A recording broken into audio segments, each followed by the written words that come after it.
This guy, you'll probably recognize him from Brazilian Isles. Let's give it up for Cody Gigold!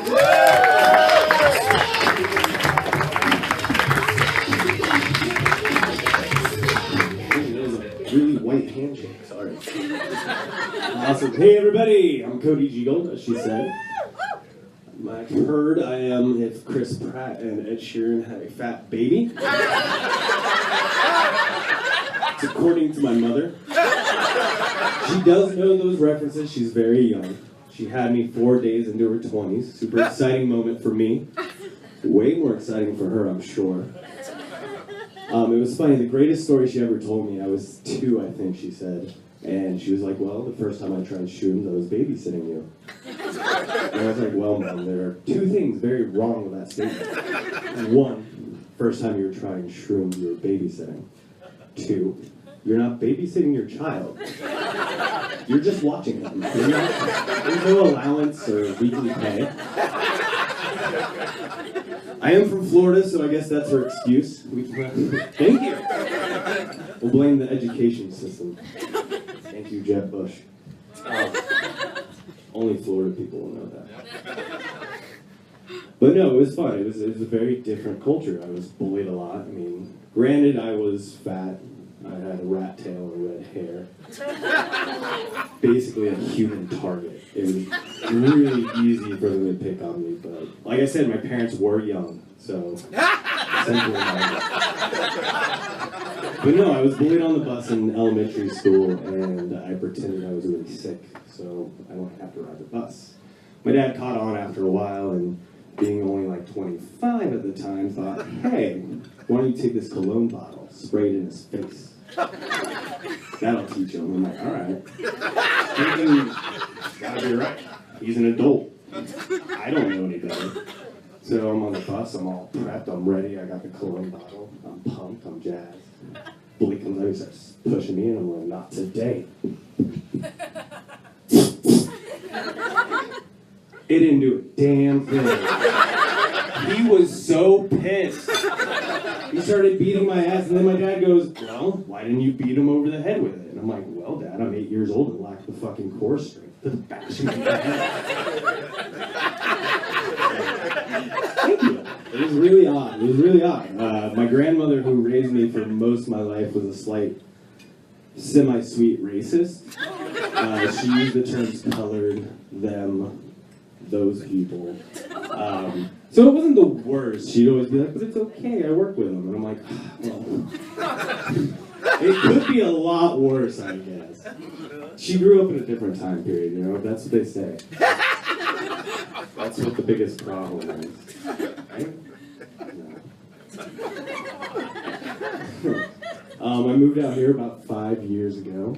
I'm loving it. I love California compared to Florida. There's a weird ignorance over everything.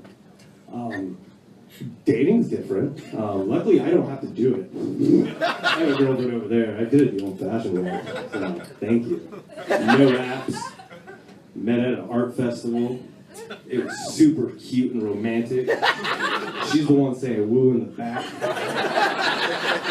Super exciting. Because of all the assholes surrounding like this, it's something like that. Thank you.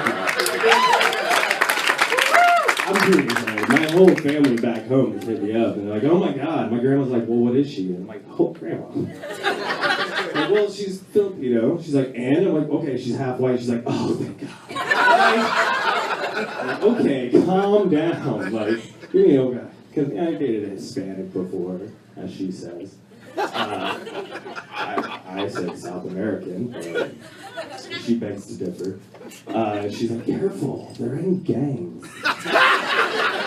For the sake of comedy, she sounds like a gay dude, so I'm not that good at impressions of my family members. Most of them just talk like Southerners. I feel like my grandma's just like Paula Dean, just like I said, slightly less racist. She has cookbooks. I did ask for the cookbooks, though. I do love cooking. I've been cooking for years. I cook for my lady all the time. Because, sorry ladies, but you do not know how to cook in LA. I had a girlfriend who once gave me food poisoning from spaghetti. I had never had food poisoning. let alone from canned spaghetti. And that was supposed to be pretty good. It was great for a minute. You ever had food poisoning? You? I hope you don't get it. It's terrible. It's awful. I've never thrown up so much. It's, Last time I threw up, we were at it wasn't after Halloween. We went to a after party for the Halloween Horror Nights crew. And we went there and we had a few drinks. I don't remember having that many to the point to where we got in the Uber. And I just remember being in there sweating with the window open, looking out, going, hey, please hurry, get home. We get home, I guess.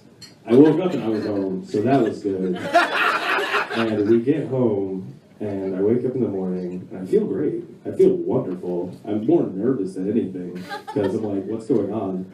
I'm naked. She had paint, I had paint all over my body. There was not a drop anywhere.